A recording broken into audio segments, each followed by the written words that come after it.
this movie really has that aura surrounding it of feeling like the movie that if people haven't been back to a movie theater yet over the past year or so, this is going to bring out a certain audience because this Top Gun was the biggest film of its time the year it came out.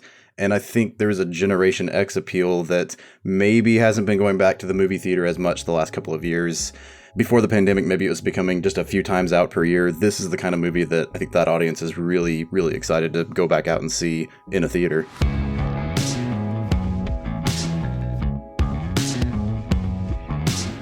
This is the Box Office Podcast. I am Daniel Loria, the editorial director of Box Office Pro, the only publication in North America exclusively dedicated to covering theatrical exhibition. We've got a packed episode today looking over our final forecast for Top Gun Maverick, opening this weekend, one of the most anticipated films of the year. We will be joined by Russ Fischer, the editorial director of the Box Office Studios, later on to discuss the box office history of Tom Cruise at the movies. That'll be an interesting trip down memory lane. But before we get started, we have here Rebecca Pahle, deputy editor of Box Office Pro, joined once again by Shawn Robbins, the chief analyst of Box Office Pro, to discuss the weekend box office and what we can expect from that opening weekend of Top Gun Maverick. Shawn, Rebecca, welcome once again to our podcast. How's everything going with you guys? I just had an image of my head of when Russ introduced the podcast to talk about the history of Tom Cruise at the box office. He'll just slide into Danger Zone while wearing aviator glasses. And now I really hope that's what happens. Very thematic.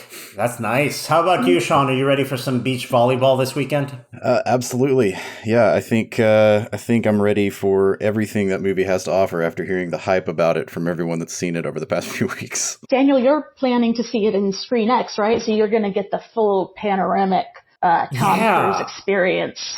Actually, I'm geeking out on this one. So I've got a press screening of this film in the panoramic screen format, Screen X. And I've also got tickets to see this through my A-list subscription on AMC in both IMAX, because it was shot using IMAX cameras, and that Dolby Atmos sound mix. I've been hearing a lot about it. If you guys listen to this podcast, you know I'm really interested to see how these different premium format technologies evolve, what the different experiences are. I will also be catching it in Dolby Cinema later on next week. Daniel, what if you don't like the movie? I'm watching it 3 times. I mean, listen, it's not the first time I've done it. I've watched many. This is, I guess, a work assignment, you can call it. I don't like the original. You guys know that. I'm not at all a fan. I'm not sure I'll like this one, but I think it's worth checking out, especially as we're talking about the evolution of premium large format, because as you guys know, PLF is becoming just such a selling point for these movies. The format itself is becoming just as much of a selling point as the stars. I mean, Shawn, as you look at the forecasting on this, is that what you're gauging in the opening weekend here? Yeah, I think that's a big part of it.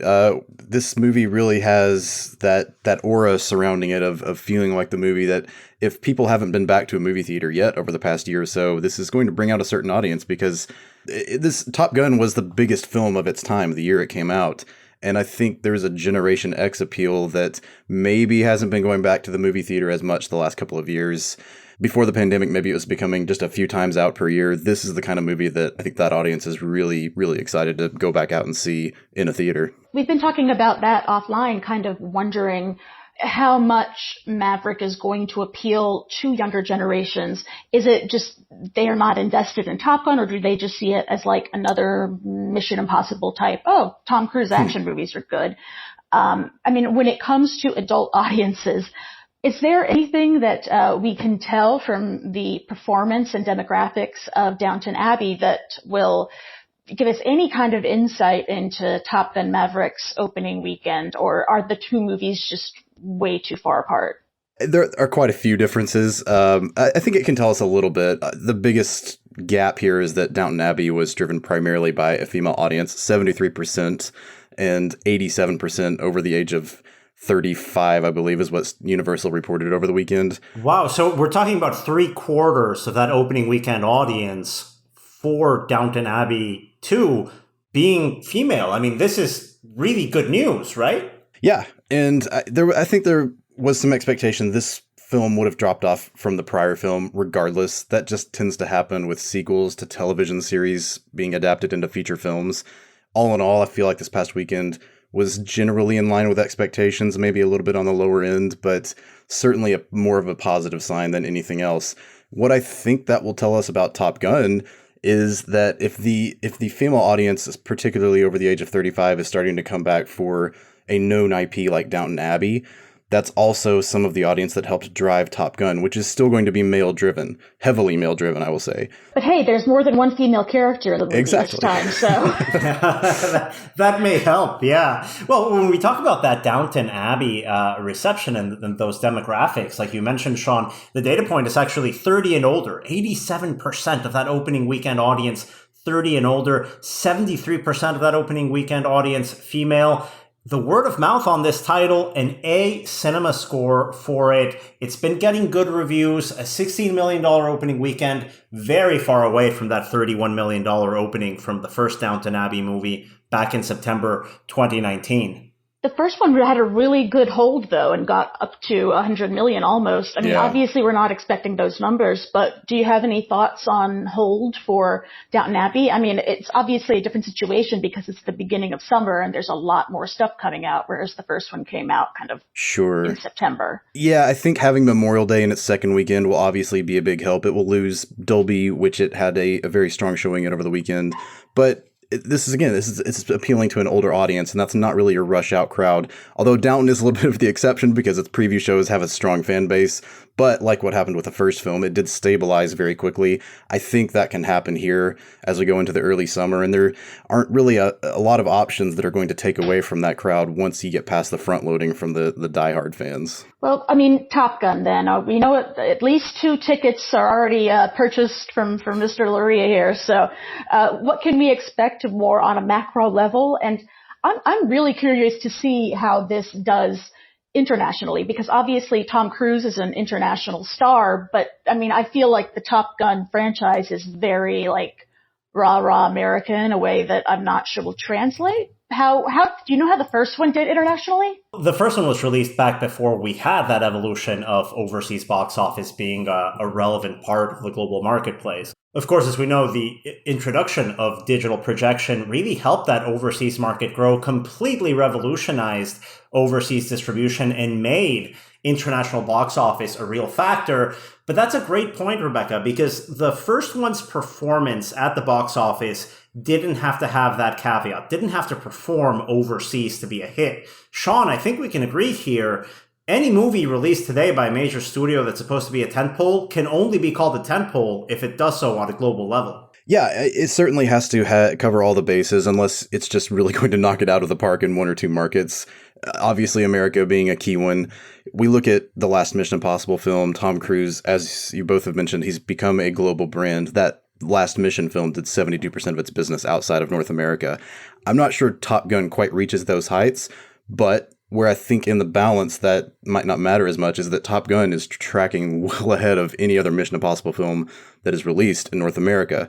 So dollar for dollar, a lot of that ground could be made up with a North American performance that really looks to hit some high-end expectations, if not far exceed them. In terms of that North American box office then, Shawn, for the opening weekend, what would the film have to make for you to consider it a successful opening weekend? Putting this in terms of just making it a success, I would say just coming close to a $90 to $100 million domestic opening. This is an inexpensive film. And that does put a little bit more importance on the North American performance if we expect that maybe its domestic-leaning subject matter will make it more of a North American movie than an international movie like we talked about. However, I think we're going to go well past that mark. We've gone from really just kind of seeing this as Tom Cruise's likely first $100 million opening in his career to what could be one of, if not maybe, the top Memorial Day opening. It's hard to say that's a lock, but I think that the signs are there to make it possible. Tom Cruise has never had a $100 million opening? No. We went over this a couple of weeks back here on the podcast. It's actually been far from it, right, Shawn? What's the high watermark for Tom Cruise? Yeah, it was Mission Impossible Fallout, which was around 60 million or that range. So it hasn't even really been close, to be honest.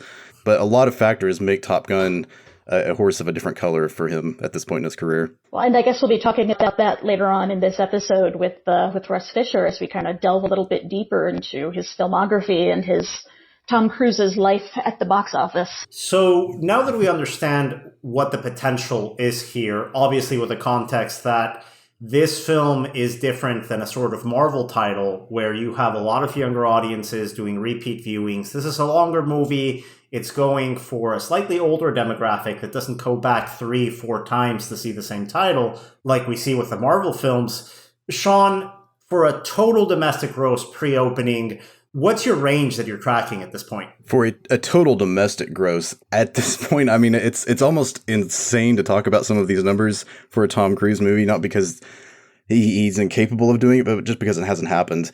But I'm really looking at maybe something like 300 domestic, probably even higher. Wow. It will depend on legs. Memorial Day openers can have a varied history. We go back and look at something like Indiana Jones in 2008. It had strong legs, even though it was a franchise with mixed word of mouth. Things have changed a lot since then, but being that this is an older leaning picture, I think that potential is still there and it can coexist with other summer movies, even though Jurassic World opens 2 weeks later. This is the kind of movie which has that word of mouth, reminding me a little bit of Mad Max, honestly, a few years ago. An action film that opened early in the summer and just kind of really blew away anyone's expectations and managed to hold on after a strong opening. We're talking about a much different level, though, here with Top Gun, much bigger numbers than Mad Max. And we know that word of mouth for Top Gun is really that good. We've heard it now many, many times since the film premiered at CinemaCon. I think we published it on our podcast with our CEO, Julian Marcel, absolutely falling head over heels for it. So it's been an incredible reception for this film. But let's hedge our bets a little bit. Let's say this underperforms, because we actually saw this with No Time to Die last year, where we expected it to open at a decent level. The older audiences were going to come back, but it disappointed. I think you gave it a B- if we had to grade it on a curve with the pandemic. Shawn, what's that threshold here between this being a disappointment and a success? That's tough to answer. In terms of just a strict number or a domestic opening, to me, it's something around the 90 million range. I feel like for as much attention as the movie is getting, how much it's really been at the center of the pandemic amid delays, and the fact that Paramount has held on to this as their big set piece to release after theaters had opened and people were coming back to movies. You know, when we look at Memorial Day weekend, which I think is another smart move because of the military family appeal that this will have, all of the ingredients are there to make this the kind of film that really reaches that upper echelon of performances. So, you know, ordinarily it's tough to say that an 80 to 90 million opening would be disappointing or miss expectations. I think in this case, with what we're seeing from pre-sales and tracking and reviews, I would be very surprised if it didn't far exceed those numbers. Well, we're excited to see that performance, and that is Top Gun Maverick, opening this weekend here in North America and several key overseas markets. You can keep track of the latest forecasting and updates on its performance on our website, boxofficepro.com. Shawn, thanks for stopping by. Absolutely. And now let's go ahead to our feature segment with our other co-host, Russ Fischer, the editorial director of the Box Office Studios, which provides editorial content for movie theaters. We'll be going over the entire box office history of Tom Cruise right after this break. And we are back here on the Box Office Podcast in our feature segment as we go over the box office history of Tom Cruise. We're going to be going over his performance in ticket sales and also the social and cultural factors that have created what many have dubbed the last true movie star of this era. We've got here Russ Fischer, editorial director of the Box Office Studios, which specializes in creating editorial content for movie theaters. Russ, you're deeply involved in connecting film culture with movie-going audiences, with consumers. So when we talk about all this, the whole idea of a movie star ends up being a huge part of how you think about engaging with readers. Absolutely. Yeah. And, I'm probably one of those people who would say that Tom Cruise is maybe our last legit traditional movie star, in the sense that when I say that, I'm thinking about someone whose name opens a movie. There are no shortage of fantastic actors, men and women working. It's a, right now is a wonderful time to be watching movies. But in terms of movie stars whose name is enough to put people in theater, even when they don't know anything about the movie, Tom Cruise is probably among the last. So his first major role is in the movie Taps, which is a 1981 movie about a military prep school that is going to be closed, and a number of students led by Timothy Hutton with kind of lieutenants played by Cruise and Sean Penn, also Sean Penn's first major role. They take over the school and they try to basically preserve the school by taking it over. Things do not go well. Things went very well for Cruise, however. Taps got made because Timothy Hutton, who was, I think, 20 at the time or 21, had just won the Oscar for his role in Ordinary People, which is indeed phenomenal. Ordinary People, great movie. Probably a better movie than you're expecting it to be as like a vintage, an early 80s Best Picture winner. Fantastic. Anyway, Cruise shows up in Taps. He's the aggressive, militant cadet who does more violence than just about anybody else. Famously, a few years later, when he met Paul Newman, with whom he would co-star in Martin Scorsese's The Color of Money, Paul Newman addressed him as Killer, was like, hey, Killer, due to his role in Taps. Taps is formative. Cruise had been doing auditions. He basically did like a high school production of Guys and Dolls.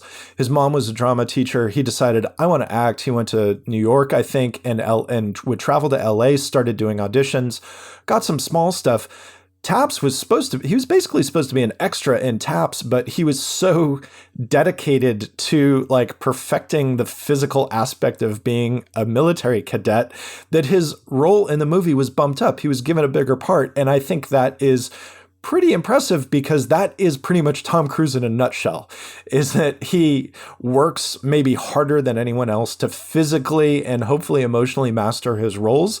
And it puts him out in front of what a lot of other people are doing. Taps did a couple other things, introduced him to Sean Penn. Sean Penn shortly starred in Fast Times at Ridgemont High, written by Cameron Crowe. Penn and Cruise become friends. Cruise gets to know Cameron Crowe. A few years later, Cameron Crowe interviews Cruise for Interview Magazine around the time of the original release of Top Gun. Later, they do Vanilla Sky together. And so, like, there's a thing right off the bat, like, Cruise is working with interesting people. In that interview with Crowe, he mentions that he got cast in a movie called Losing It, which was like a crappy 80s sex comedy. And he was like, the script was bad and the movie was even worse than the script would make you think the movie was going to be. And it taught him something. He was like, okay, I don't want to do garbage. There is this definite history before that first starring breakout role comes in with Risky Business in 1983. That opens to 4.2 million, a pretty good figure at the time. Goes on to be a hit, 63.5 million domestic. Again, we're talking about 1983 box office. These are very good numbers. And it really launches him into a stardom that is then followed by some films that are kind of curious. All the Right Moves comes out in 1983 as well. That opens to 1.6, tops out at 17.2. But then that Ridley Scott collaboration, Legend, which is really the first film to come out after his success in Risky Business has established him as a leading man. How would you guys describe Legend from 1985? So two things. One, bounce back just a little bit to Cruise doing that movie, Losing It, and it being a bomb and it being a bad bomb. And he was like, you know what? I want to work with good people. And he actually sought out Francis Ford Coppola. He went to Coppola, who was doing The Outsiders, and he was like, I want to be in it. I don't care what I am. I want to work with you and watch how you work. And I want to be in this movie. He's in that movie. He got the chance to do Rumblefish, but then I think that's where Risky Business came in. Something interfered. But anyway, you go to Legend. Legend is made by the guy who did Alien and Blade Runner. And when you think of Tom Cruise through the lens of like, he wants to work with interesting filmmakers, you get the call from Ridley Scott, who's also just done the Apple commercial, the like one of the biggest commercials ever made, 1984 commercial for the launch of the Mac. And suddenly it's like, oh, of course you did Legend. You wanted to work with Ridley Scott. You'd seen this guy's movies. You liked them. that it probably didn't even matter what Legend was. And I would imagine that Cruise would have said, yeah, let's go do it. And that movie opens to 4.2 million, very similar to that opening weekend of Risky Business back in 1983. It looks like this movie is going to hit, but it stops in its tracks with a 15.5 million box office total. So right now, when we think about Tom Cruise as the leading man, we know that before 1983, there are those bit roles, those ensemble roles that put him on the map. He steals scenes in Taps. He steals scenes in The Outsiders. Risky Business is a hit, but All the Right Moves doesn't really connect with audiences. Legend is just interesting and weird. By the time Top Gun comes out in 1986, this guy is far from being proven at the box office and far from being an established star. Of course, all of that changes with the theatrical release of Top Gun. That's, I think, when we can say this guy's a star. Tom Cruise makes that movie work. I mean, Daniel, you and I were not fans of the film. Russ, what are your feelings on the film, and when did you see it? And where did you see it? I loved it. I still love it. I disagree completely that it doesn't work without Cruise. I'm not the biggest Tony Scott fan, but Top Gun is an amazing looking movie.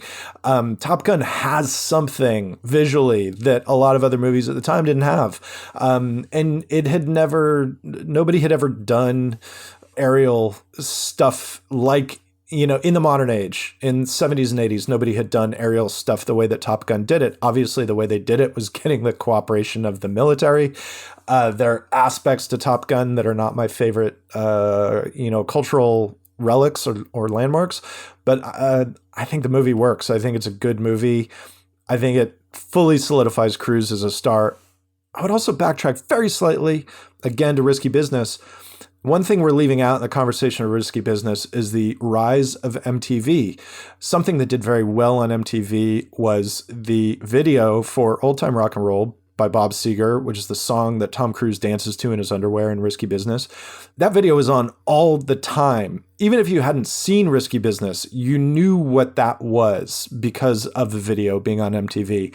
I think that was something. I haven't seen Risky Business, and that's all of it that I know. Well, what I'm saying is, if you were a kid, if you were of a certain age in the early to mid 80s, you knew who Tom Cruise was even because of that video, even if you hadn't seen Risky Business. I hadn't seen Risky Business yet. I knew what it was because of that video. I don't think that's uncommon.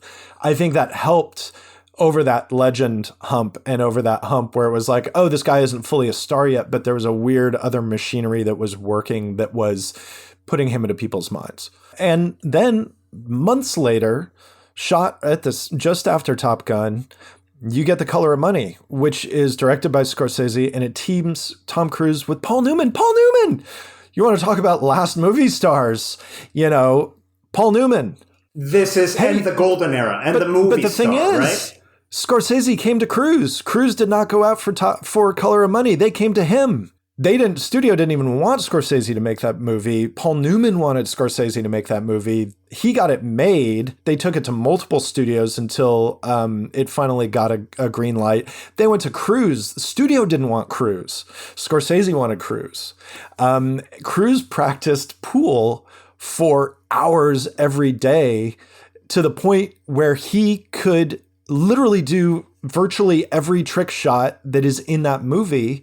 And Scorsese used that because Scorsese was like, I don't have to cut into bullshit close-ups with this guy. And with Newman, it's like they both know how to play. And so, honestly, if you haven't seen anybody who's listening to this, if you haven't seen The Color of Money in 20 years, that movie rules. It is awesome. It's really good. And Cruise is phenomenal in it. And he's great in Top Gun, but he's great in a very different way in The Color of Money. And you put those two movies together coming out Top Gun comes out in May, Color of Money comes out in October. And it's just like, okay. That's 1986. I mean, Tom Cruise owns 1986. And when we talk about Top Gun and that impact, and Russ, you might have referenced this very generally, when Top Gun comes out, it is a massive hit. An 8.1 million opening weekend, $176 million theatrical run. I mean, unheard of numbers back in the mid 80s. you have, I think, recruiting stations in the lobbies of movie theaters from armed forces going up to young men walking out of Top Gun saying, hey, enlist. It was in the culture. It was seen as something cool to do during the time. And I think Top Gun did a fantastic job in communicating something that was really hard to sell during the Vietnam era, not that long removed from those Vietnam days, to sort of make the armed forces cool again for young people. But Russ, let's go back to that 1986 year of Tom Cruise. We've got Top Gun, we've got a Scorsese movie. That leads in to Tom Cruise taking a couple of film roles in 1987 for films that come out in 1988 that are also very interesting and very unique. We're talking about Cocktail and Rain Man, two very different movies and two performances that I think are still very celebrated to this day. With Cruise, you know, you look at him going from like, oh, I'm going to master trick shots for Scorsese in The Color of Money, and then you got a Cocktail where he's like, oh, I want to learn how to flip cocktail shakers and make drinks in, you know, almost a circus-like atmosphere. And it's like, oh yeah, of course you wanted to do that. Cocktail's directed by the New Zealand filmmaker Roger Donaldson, who at the time had made a couple of like really like grimy underground movies like Sleeping Dogs and Smash Palace. And then he had done kind of a high adventure adaptation of Mutiny on the Bounty called The Bounty with Mel Gibson and Anthony Hopkins. Bounty's pretty good movie. Smash Palace is a really good kind of gnarly movie. So again, you look at Cocktail and it's kind of like, oh, I can see Cruise wanting to make that choice. Rain Man just seems obvious.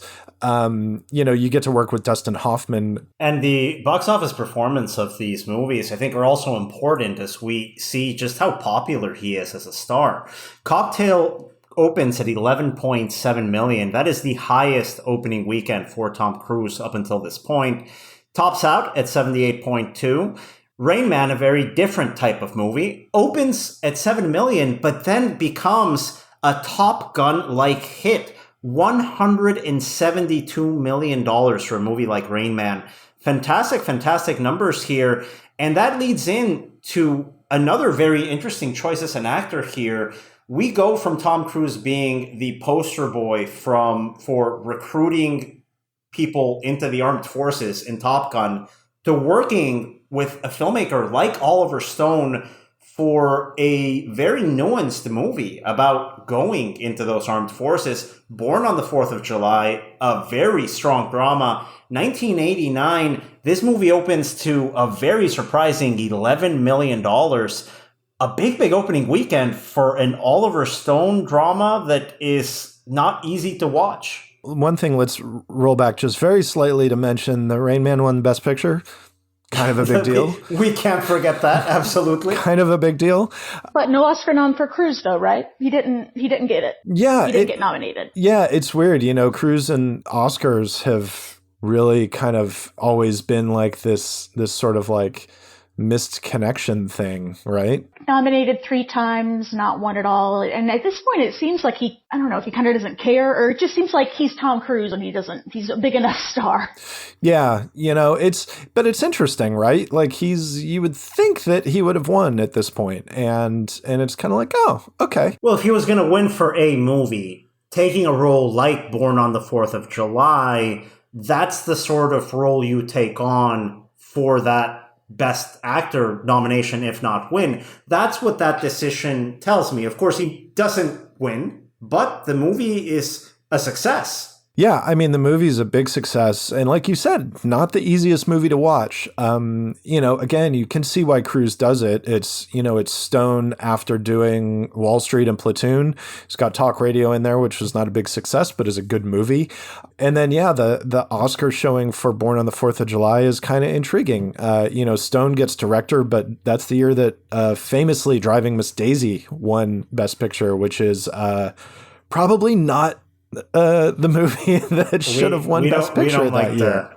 Yeah, I mean, Ordinary People gets crap for waiting over Raging Bull, but Ordinary People, like actually is good and did deserve that win. And Driving Miss Daisy, literally every other movie nominated for Best Picture that year, which is Born on the 4th of July, Dead Poets Society, Field of Dreams, and My Left Foot. Any of those movies deserve Best Picture more than Driving Miss Daisy. Cruise is nominated for Best Actor. He loses to Daniel Day-Lewis. Sorry to be nominated opposite Daniel Day-Lewis. It's just not going to go well. You're not going to win. Anybody. You're not going to win that year. Sorry, man. Yeah. So it's like, sorry, Tom. But yeah, I think you're right. Certainly does a movie like Born on the 4th of July thinking like, boom, okay, I've been atop the box office. I'm a star. Got all these things. You think Born on the 4th of July is going to get you that Oscar, and it doesn't. And I'd love to hear Cruise talk about that. I wonder if that was any sort of tipping point for him. If afterwards he's just like, you know what? I'll be an icon instead. Because it's not long after that he does, A Few Good Men, which, is the movie that puts him in the room with Jack Nicholson, and immediately iconic scenes out of that movie. I mean, Cruise has already turned himself into an icon in many ways because he's just got a way of creating these moments that become endlessly replicable and endlessly referenceable. And A Few Good Men, continues that run. He follows up the difficult drama film like Born on the 4th of July with another Tony Scott exciting action-ish movie, Days of Thunder, that puts him not on a fighter jet, but in a NASCAR stock car driving around in circles. Perhaps most importantly, without Days of Thunder, there's no Eyes Wide Shut. Because Days of Thunder is Tom Cruise's first movie with Nicole Kidman. They do 2 more movies together. They immediately do Far and Away together. And then, obviously, they end up in a relationship, and that leads ultimately to Eyes Wide Shut.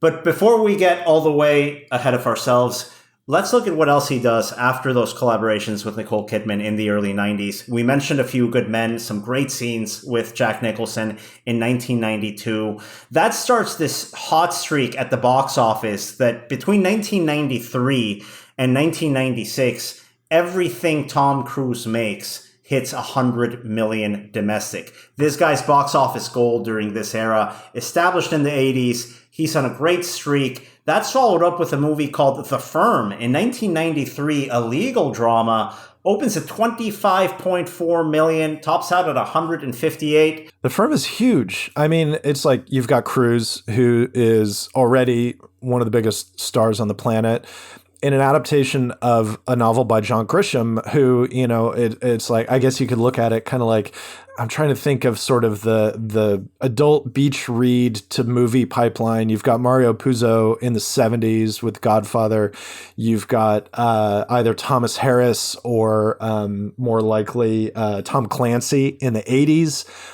And then you've got John Grisham in the 90s. John Grisham's books spawn a whole set of successful movies through the 90s. The Firm is the first of them. It's a blockbuster. It's a huge deal. And it's for like kind of could be cheap adaptation of a page turner. It's a pretty effective movie. Maybe it's because it's made by Sidney Pollack. And again, like you can see like Cruise saying, I can be in a movie by the guy who made 3 Days of the Condor and Tootsie. And, let's do that. And as a result, The Firm turns out pretty well. And from The Firm, we go to 1994. And at least, I don't know about you, Rebecca, this is the first movie that I can remember Tom Cruise being in. I was 9 years old at the time. I wasn't old enough to see it, but it was an important film for people our age. Interview with a Vampire. How did this hit over in our demographic, Rebecca, from your perspective? It definitely represented something different for Cruise. I mean, it's not quite romantic lead. It's kind of genre. He essentially just plays this vampire who's very kind of like foppish and over the top. You got Brad Pitt, Antonio Banderas, Tom Cruise, and Christian Slater in one movie. I mean, that's just about the pinnacle. And it is a successful film, opening to 36.3 million and tapping out at 105.2 domestically. I guess American moviegoers just discovered a love of silk cravats with that one. But what I find super interesting, Daniel, as you mentioned, I mean, he was just gold. He could do no wrong in this period. His movies were box office successes. But all of them were very different. You had The Firm as a legal drama. Interview with a Vampire is a kind of moody genre historical romance. And then, of course, you have the ones immediately after, which we're going to go to in more depth. Mission Impossible kind of puts Tom Cruise back into his action persona. Russ, it's also when he begins producing. Yeah. And I think that as a result, Mission is the most significant movie Cruise made in the 90s. You got to look at it this way. Paramount had tried to do a Mission Impossible movie for years and hadn't been able to crack it, couldn't get it off the ground. At the time, a classic TV series being adapted into movies was not the sort of obvious play that it is now. It was actually kind of weird. Like, oh, why are you doing this thing? Like, isn't this kind of cheap and tawdry? But Cruise liked the show as a kid. He wanted to do it. And he and his producing partner, Pahle Wagner, were looking for their first outing. And they decided to make it Mission. A couple years earlier, Cruise had met Brian De Palma via Steven Spielberg, watched all of De Palma's movies and was like, he's the guy to make Mission. De Palma's career was Which is like, why would you ever say that? That's, to me, super surprising to hear. I love Brian De Palma, but I watch Sisters. I watched Dress to Kill. I don't think this is the guy to make Mission Impossible. I think that De Palma works, but I mean, Mission is a troubled production. It goes into production without a finished script. It's expensive. It's using digital effects early on, and it's trying to do so in a seamless way that is very common now, and at the time was not common and was not easy to do. And yet the movie works. It's, it's weird because we've talked about action star Cruise, but honestly, I don't think Cruise is an action star, and I don't think he's ever been, but I think that the sort of the image of Mission Impossible is so big and so significant and so intrinsically tied to our understanding of Cruise now that is the default way to think of him. And he certainly engenders that with that phenomenal show-stopping, like Rafifi-inspired sequence where he's dangling from ropes over, a That's all motion. De Palma. In my opinion, that scene is 100% De Palma and it is 0.1% Tom Cruise. Hey, it's Tom Cruise on the wires. It's Tom Cruise and not a stuntman on the wires. Doing that stunt, absolutely. You're right. You think about the core strength you have to have for that. You think about like Cruise is very clearly someone from day one has been a physical overachiever and perfectionist when it comes to his approach to movie roles. And Mission Impossible is the ideal framework in which he can explore that. Like this whole legend of Cruise being the guy who does his own stunts and who's constantly trying to one-up himself with stunts. The American Jackie Chan. Yes, and that begins with this movie, and it's just like it was a big movie in the Pahle household. It's one of the first movies I remember seeing in theaters. Another wore the VHS out. It's not big deal, and it's like it's a successful movie. You guys can go into the numbers, and the numbers are huge here. $45.4 million opening weekend. It ends up grossing $180 million domestic. This is both from an opening weekend level and a cum perspective, the biggest Tom Cruise movie that's ever been released. You mentioned how it's a big hit at the Pahle household.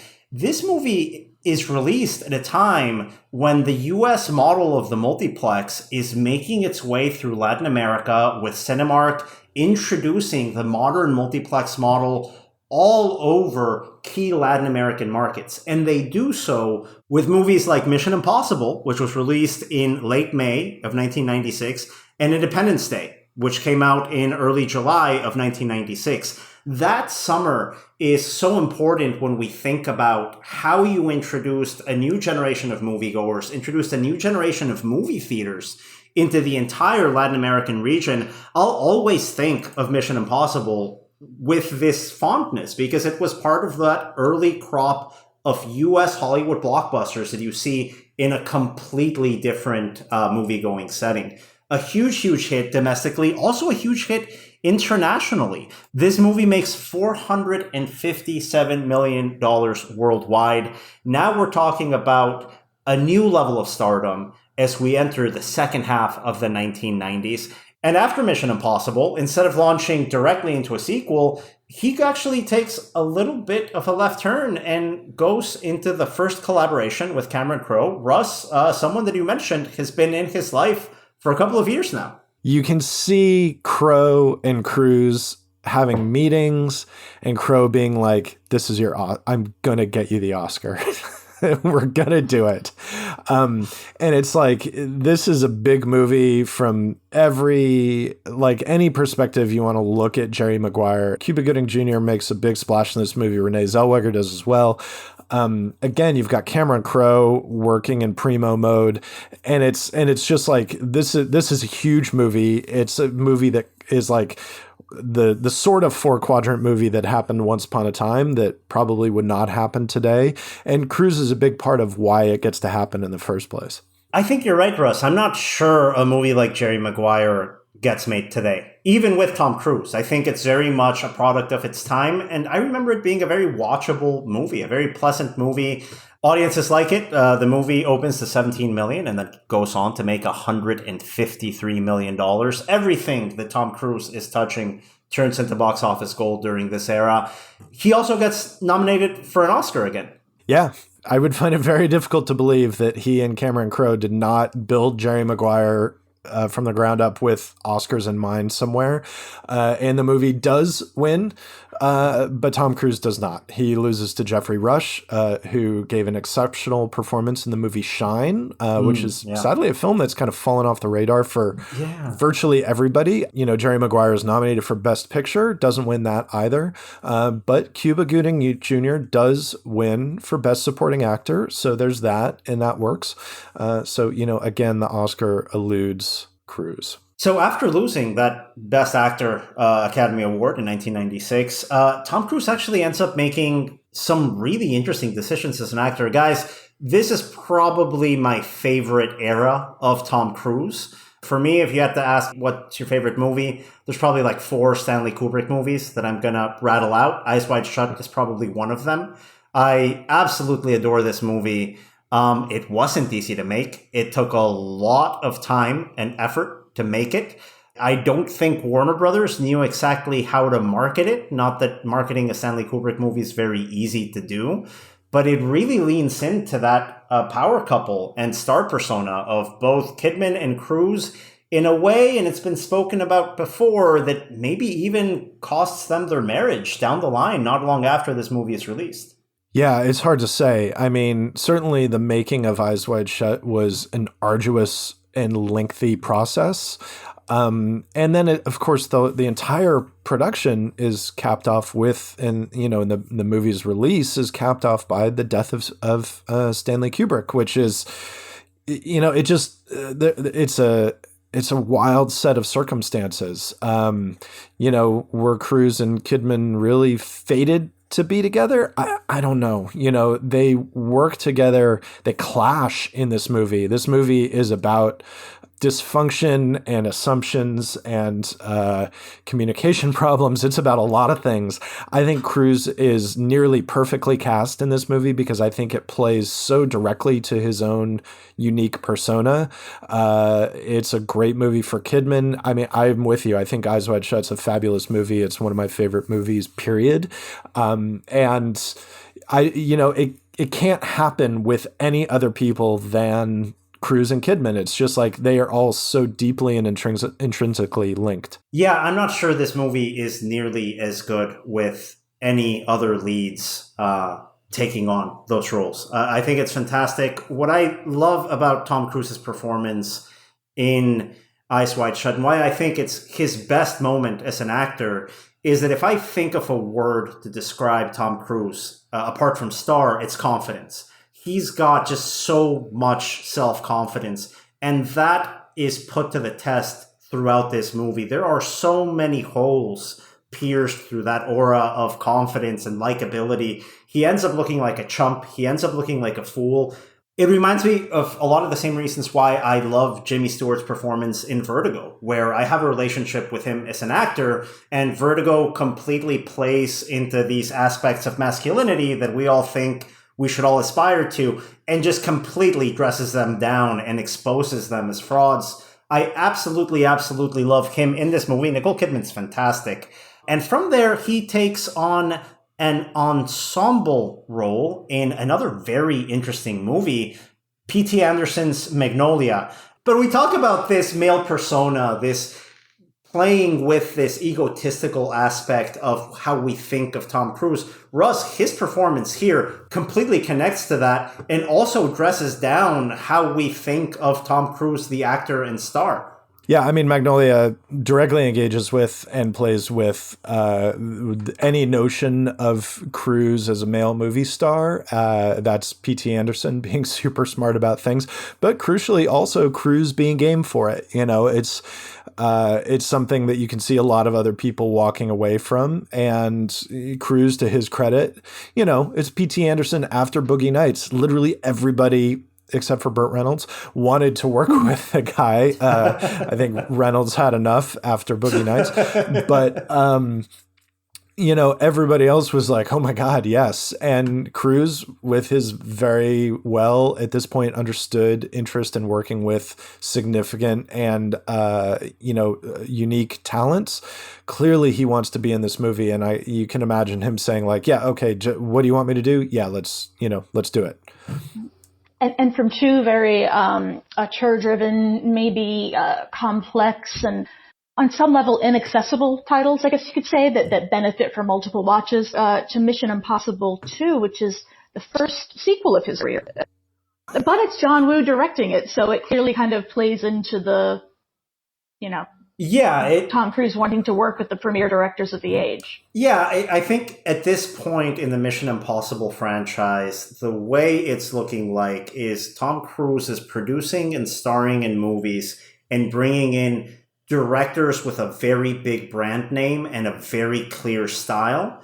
The idea of Mission Impossible 2 directed by John Woo is a lot more exciting and fun to think about than watching Mission Impossible 2. I don't know how you guys feel. I love John Woo's movies. I think this one, just didn't work out. That Limp Bizkit song doesn't help at all, by the way, in this movie. I think Mission 2 is an unfortunate mismatch of talent and material, in as much as there's material. I mean, it's like this is one of those things where there's a little bit of cart before the horse. Supposedly some of the action sequences were kind of designed and planned for the movie before the script was finished. I think some of the stuff that worked in the first movie doesn't work in this. I don't think John Woo's style meshes with what Cruise is trying to do, which is unfortunate because you would think like, whoa, this is gonna really click, and it doesn't. I think Dougray Scott is not a good villain. He's at a time that's really interesting for Dougray Scott. Wasn't he supposed to be Cyclops in the X-Men movies around this time? I mean, the person who should love this movie more than anyone else is Hugh Jackman, because production on Mission 2 went over to such a degree that Dougray Scott, who had been cast as Wolverine, had to drop out of Wolverine. X-Men. The entire X-Men series and Hugh Jackman's entire career are in some sense owed to the schedule overrun on Mission 2. There's just no other way around it. And I think it worked out best for everyone, except for everybody on Mission 2. I think Mission 2 was, you hear some stories about it, and it seems like Cruise really felt the pressure to deliver with the sequel. And I don't think he dealt with it very well. And, it's one of those things where, stuff just didn't quite click in the way that you might hope that it would. It still made money, but it's clearly not quite working on the same level. And Mission Impossible 2 is the biggest box office hit of Tom Cruise's career up to this point when it comes out in the year 2000. After two very niche titles, like Rebecca mentioned, in Magnolia and Eyes Wide Shut, that obviously aren't big blockbusters, aren't designed to be big blockbusters, Mission Impossible 2 comes out, opens to 57 million, the biggest opening weekend of Tom Cruise at the time, tops out at 215 million domestic. This is the first time a Tom Cruise movie crosses the $200 million mark at the box office.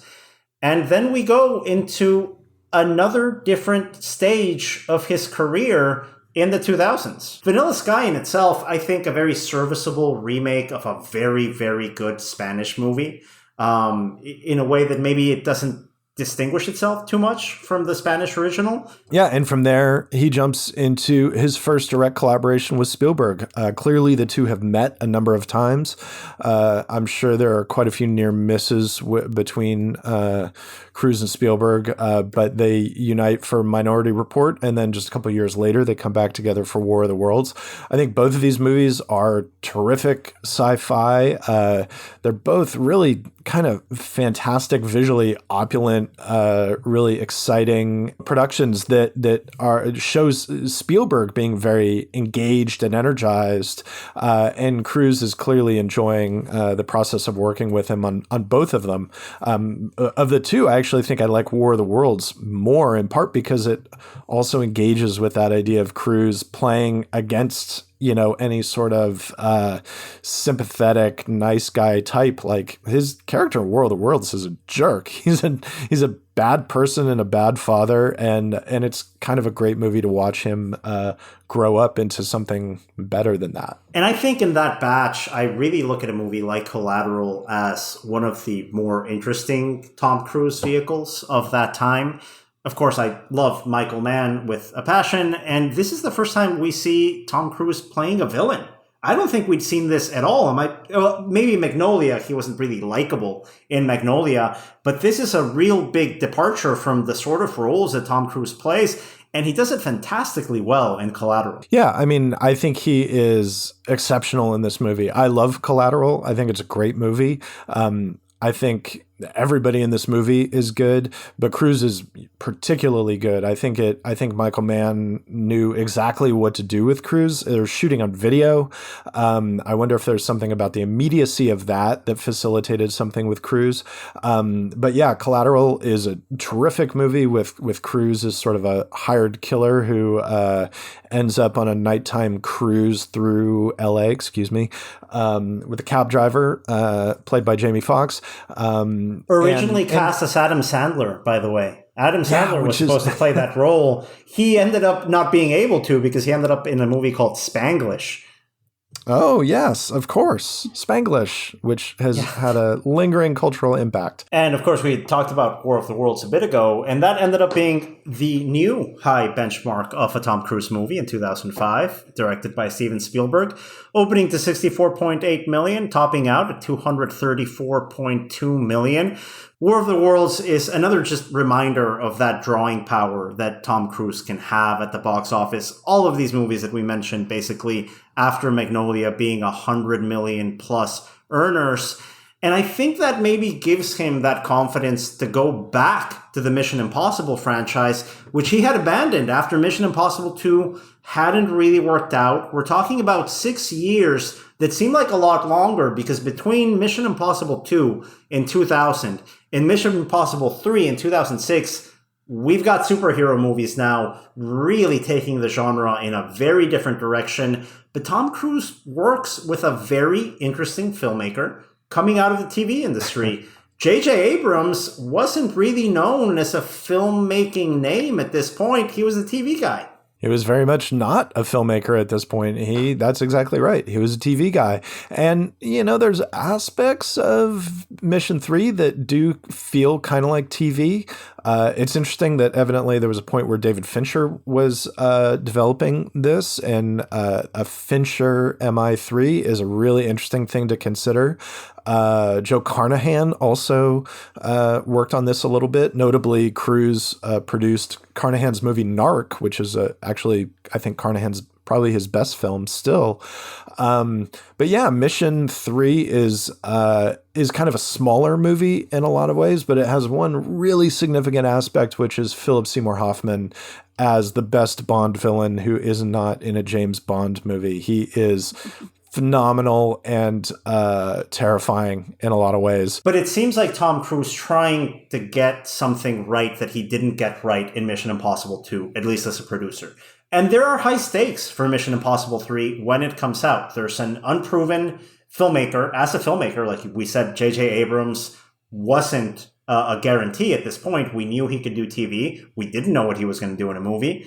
And that star persona of Tom Cruise before the release of Mission Impossible 3 is at its lowest point ever.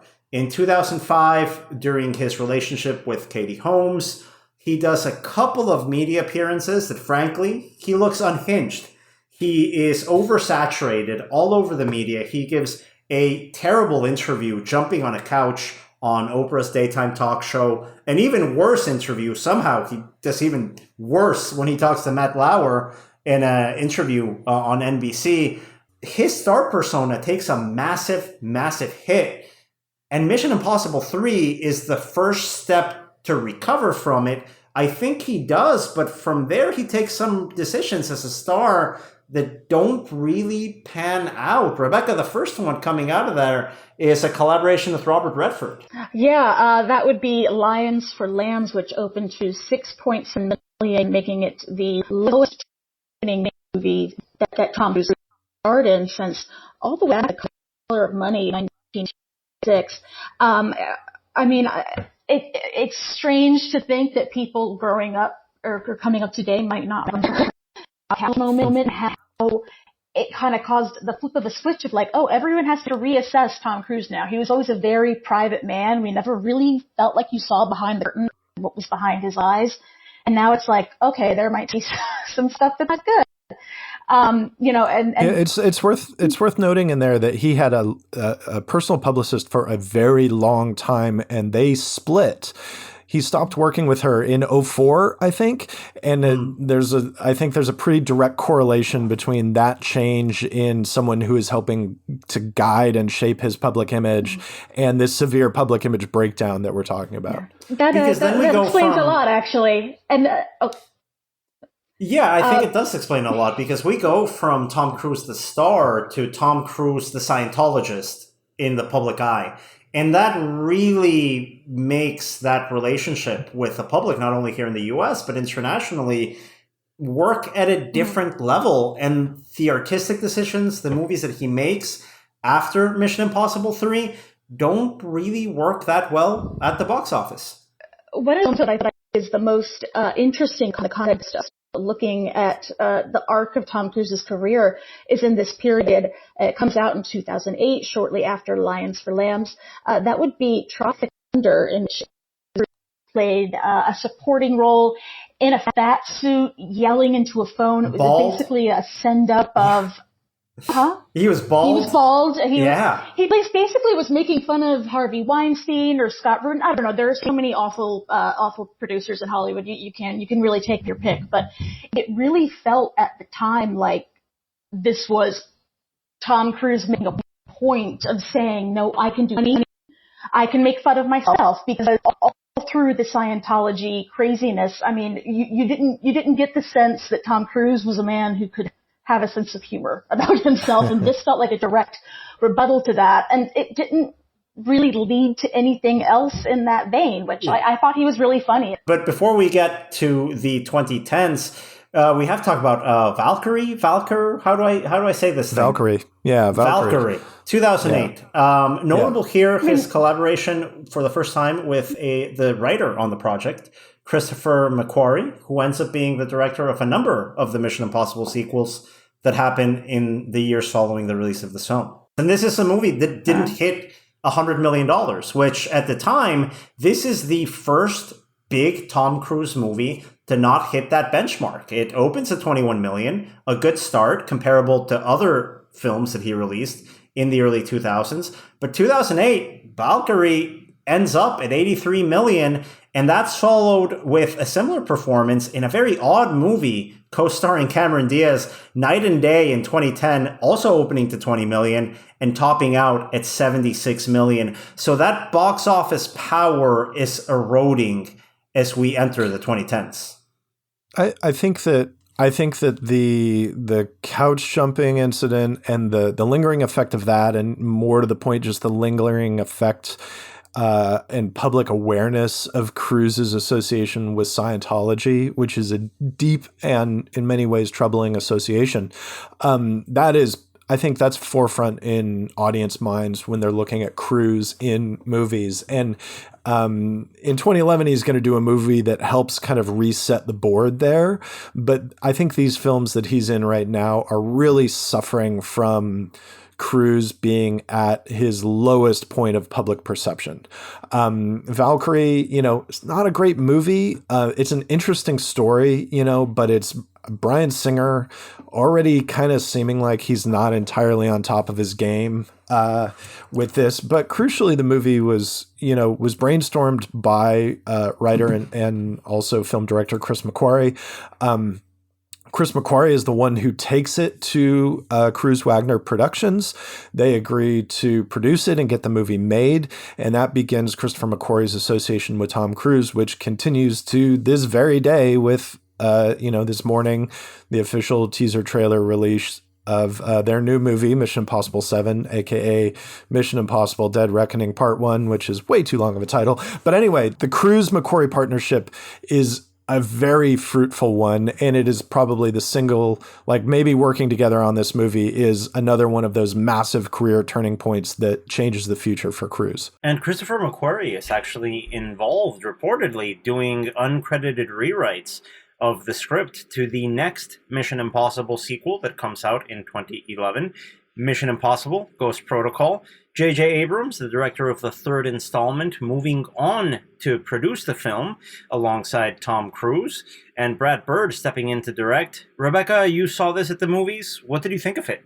For me, it kind of felt the same way that Fast 5 did, where it was a franchise that's been going on for a while, and there was a break, and it comes back. It's surprisingly good. And it's literally a bigger movie. They shot some of this movie natively in IMAX. And I think Ghost Protocol is one of those.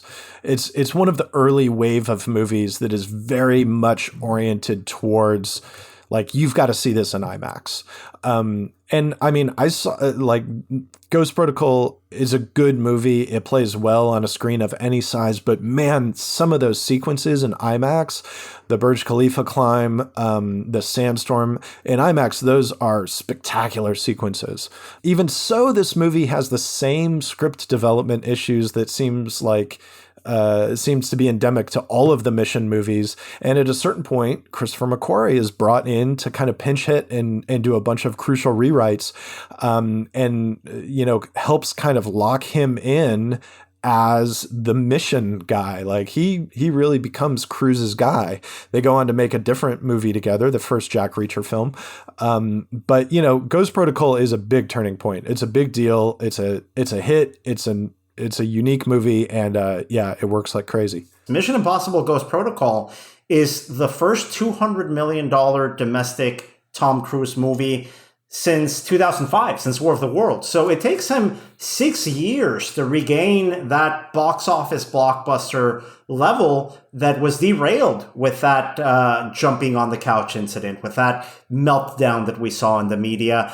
And if we look at the role that Tom Cruise takes directly after Mission Impossible Ghost Protocol, and obviously after that, let's call it glorified cameo in Rock of Ages, Jack Reacher seemed like that's what he's going to do now. He's just going to launch a new franchise based on these beloved books. Russ, we've talked about this on the podcast. You're actually a fan of the Jack Reacher books. The character itself looks nothing like Tom Cruise, but Tom Cruise makes it work. I love this first Jack Reacher movie, not just because of Cruise, but because of McQuarrie, and because it's a weirdly quiet movie. It's a movie where Chris McQuarrie is lets Cruise's character kind of mentally put things together without really spelling it out for you in voiceover. It's an unusual movie. It's shot in a really distinctive way. It's written in a distinctive way. The action sequences are great.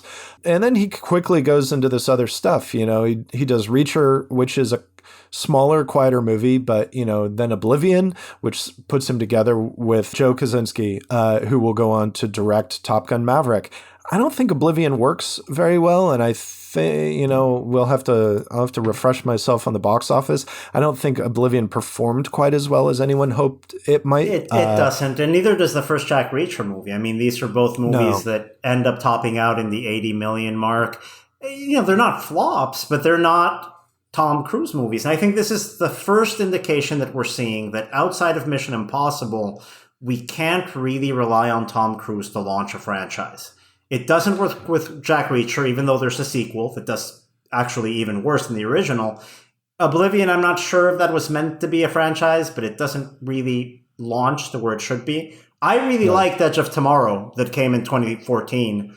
I really like that movie. The movie's awesome. The movie's really good. So good. I loved it. I love that movie. I really loved that it was him and Emily Blunt having, there was no romance in it, which I loved. Which Tom Cruise's screen persona by this point is oddly kind of sexless. Yes. Does anyone get, absolutely. He is ostensibly in the Mission Impossible movies, Yeah. but you don't buy that really with him and Rebecca Ferguson or Michelle Pfeiffer. No, not at all. And that's a very big contrast to where he was in the late 80s and early 90s, where he was a heartthrob, right? And you're right. He just completely goes in this weird sexless action guy that rides motorcycles and jumps off cliffs in movies that don't really work all that well. But Edge of Tomorrow, I think, is the exception. I think when we think about these Tom Cruise movies during this era, at least for me, that's the one I had the most fun watching at the theaters. It is super fun. And it's weird. I mean, I agree with you guys completely that he is kind of unusually sexless on screen, which is wild because the sex scene in Top Gun is one of the iconic sex scenes, right? You picture 80s movie sex scene and you picture the scene from Top Gun. And then it's he really veered away from that. And I mean, Eyes Wide Shut is about that in a lot of ways. Eyes Wide Shut is him veering away from sex scenes in some ways. But it's just not a thing he's doing now. It feels like after, controversy surrounding Katie Holmes and Scientology and all that, it's part of him trying to sanitize his image and completely control his image to the outside world. Yeah. And then from there, we have the sixth Mission Impossible film, Mission Impossible Rogue Nation, opened to $55.5 million. From there, the aforementioned Jack Reacher sequel with an opening of $22.8. And then, Daniel, speaking of Tom Cruise is having trouble launching a franchise outside of Mission Impossible. This is interesting. Let's focus on this one because, Russ, were you at the CinemaCon when Universal brought out the big press release for their, what is it, classic Monsters Universe? Welcome to the Dark Universe. The Dark Universe. It's wild because Jack Reacher Never Go Back is one of the worst movies that Tom Cruise has ever made. It's bad. And then he follows it with The Mummy, which is the worst movie Tom Cruise has ever made. At this point, we've fully transitioned into this IP-driven era. The Marvel Cinematic Universe is moving along at full steam. This is the period when every studio is we need a shared universe. We need it. And Universal conveniently has this very well-established set of IP, the monster movies. And it's not the craziest idea in the world to redevelop these movies as a shared universe. What was crazy is the fact that they cast everyone and announced all these movies before the first one even come out of the gate. They swung for the fences. And to be fair, you're going to launch this dark universe, cinematic universe with all of these horror characters that are immediately recognizable anywhere. It's really hard to have Jack Reacher become a global franchise if you don't know who Jack Reacher is. You know The Mummy. You know Frankenstein. You know The Invisible Man. This was as close to a guarantee as possible, but you still got to make a good movie, and The Mummy sucked. Yeah, we have to call it the way it is. It's a terrible movie. The thing is, though, I would even argue that because I think that Universal over and over has assumed that there is a global recognizance and interest in the monster characters. And the movies that they have made have proved that that is not true. They've struggled over and over again with Dracula movies, with weird like reboots and revisions. The Brendan Fraser mummy was a hit, and it's not a hit because there's a mummy in it. It's a hit because of Brendan Fraser and Rachel Weisz and the energy of the film. Because it's a perfect movie. And it's a hit because everybody buys tickets for it when they can't get tickets to The Phantom Menace. In a way that you think, well, Brendan Fraser could pull it off. Tom Cruise will easily launch this new franchise for Universal. He doesn't. It kills the dark universe. That $80 million domestic doesn't help anyone. Less than 500 million worldwide, which, it ends at 409. That's a very good number, but it's not enough to build 5 different movies with A-list talent coming on sight unseen. It has to be looked at, that dark universe, as one of the biggest failures and embarrassing failures from this swing for the fences, shared cinematic universe, king of IP strategy that we've seen in the last 10 years. Yeah, I mean, from the beginning, this whole enterprise seems crass money grubbing. There's no point where anybody said, wow, I really want a shared dark universe. Nobody wanted that.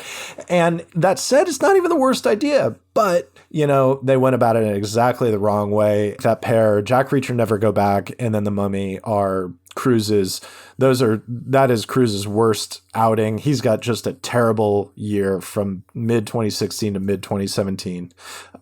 Is just like dire. And even the movie that comes out after that, American Made, a little bit of a quiet movie. I actually enjoyed this title came out. It wasn't built to be this big action movie, a big blockbuster.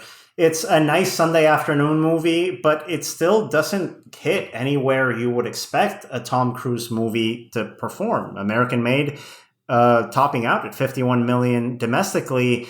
We're at a point right now where Tom Cruise really isn't much of a star outside of these Mission Impossible movies. And I think it's fair to say, before Mission Impossible Fallout comes out, as a viewer, I'm not even too sure that there's too much gas left in the tank of these Mission Impossible movies. But then I buy a ticket to Mission Impossible Fallout at the Landmark in Los Angeles in 2018, and I see one of the best action movies I've ever seen in my life. This is the movie that I think resets the entire career trajectory of Tom Cruise to where it is today on the eve of Top Gun Maverick. Guys, how did you react to Mission Impossible Fallout in 2018? Pretty much the same. I think it's a terrific movie. It's a great action movie. It's huge. It builds on the Cruise doing stunts and the IMAX footage aspects that were begun in Ghost Protocol and Rogue Nation. The stunts thing goes back to the beginning of the series, obviously. But it also, now it's like Cruise just has his shared universe is Mission. It's like he doesn't need anything beyond that. It's like Rebecca kind of, I think, made the good point that this is like the Fast and Furious movies in a way. It's, an ever expanding ensemble cast. All of these characters keep coming back. And I think that is really delivering something that works. And, Cruise and McQuarrie have really started to figure out like, okay, this is what's going to work in these movies. And they follow it through. And in a business where what have you done for me lately ends up being really the credo, the modus operandi here, where you are only as good as your last movie, the success of Mission Impossible Fallout reestablishes Tom Cruise as that total movie star, as a consummate showman.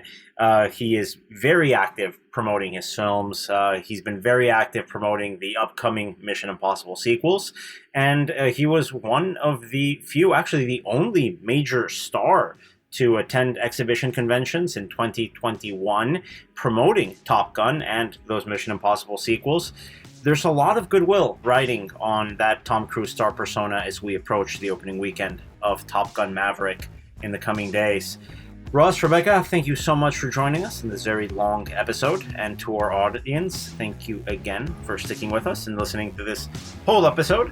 We will be back next week with a full analysis of those opening weekend results for Top Gun Maverick. The Box Office Podcast is produced by Box Office Company, Box Office Pro, and Record Edit Podcast. New episodes come out every Thursday, so don't forget to subscribe, rate, and share if you like what we're doing. Thanks again.